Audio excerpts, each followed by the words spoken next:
So, guys, I took out someone to go and see Christopher Nolan's movie, the latest movie, and I must be maybe the first one to say that it really, really sucked. I hated Tenet from start to finish. And the main reason is because there was such a high expectation for this guy to really change how people view cinema because of the COVID-19 situation. And a lot of people were saying it's going to revive cinema and blah, blah, blah, and a lot of stuff. Now, I must admit, I've seen his work before. I've seen Inception, I've seen the Batman trilogy.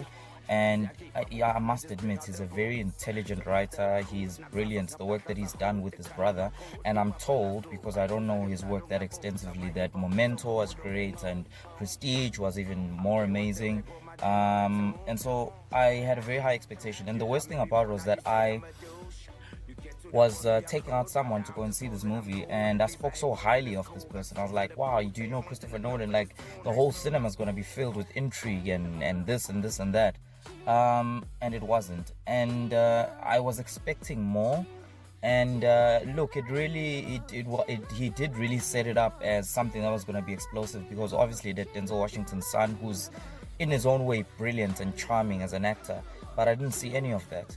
And the other thing about it is that I was watching it on 4D, so the ticket cost, one ticket was about 190, and I bought two tickets, and on top of that we bought popcorn and whatever, so I spent like 500 rand to sit through the movie. So anyway, when I went there, the movie started off seeming like it's going to be a great action movie with some nice fighting sequences and so on, action sequences. But as the movie started, we couldn't hear what the people were saying. And I couldn't hear and I asked the person I was with, do you understand what these people are saying? She said no. And these people were wearing masks. And a lot of the reviewers or some of the critics were saying Christopher Nolan is starting to develop this habit of putting his characters in masks, which makes the exposition sound muffled.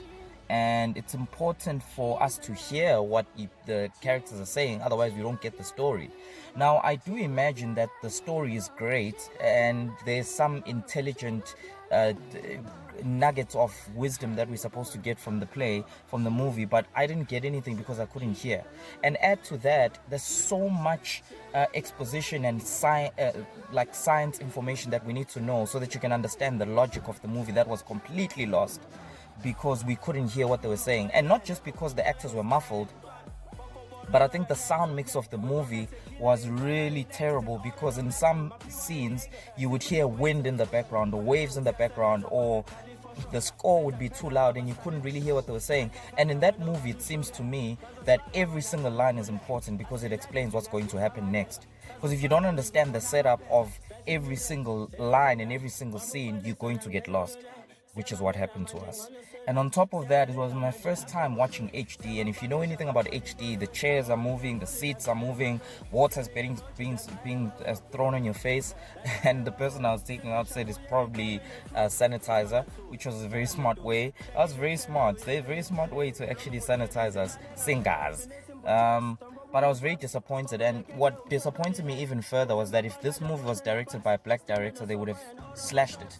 If it was directed by Will Smith, or if it was directed by Ryan Coogler, if it was directed by Denzel Washington or Spike Lee, which they probably wouldn't. Ryan Coogler, yes, based on his work on a Black Panther, they would have slashed it because we couldn't hear.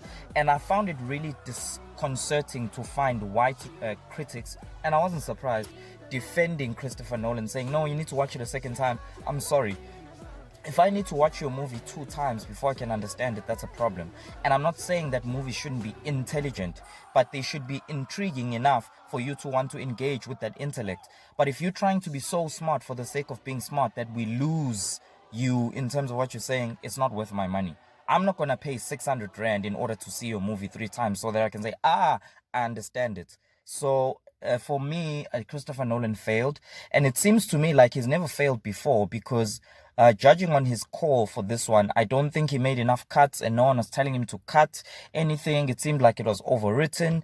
That's my take. What makes me upset, and this is my last point, what makes me upset about America is that a great white director like Christopher Nolan can make a mistake and get forgiven for it, but a legendary actor like Denzel Washington can do a movie like Fences and not win an Oscar. That to me is really troubling.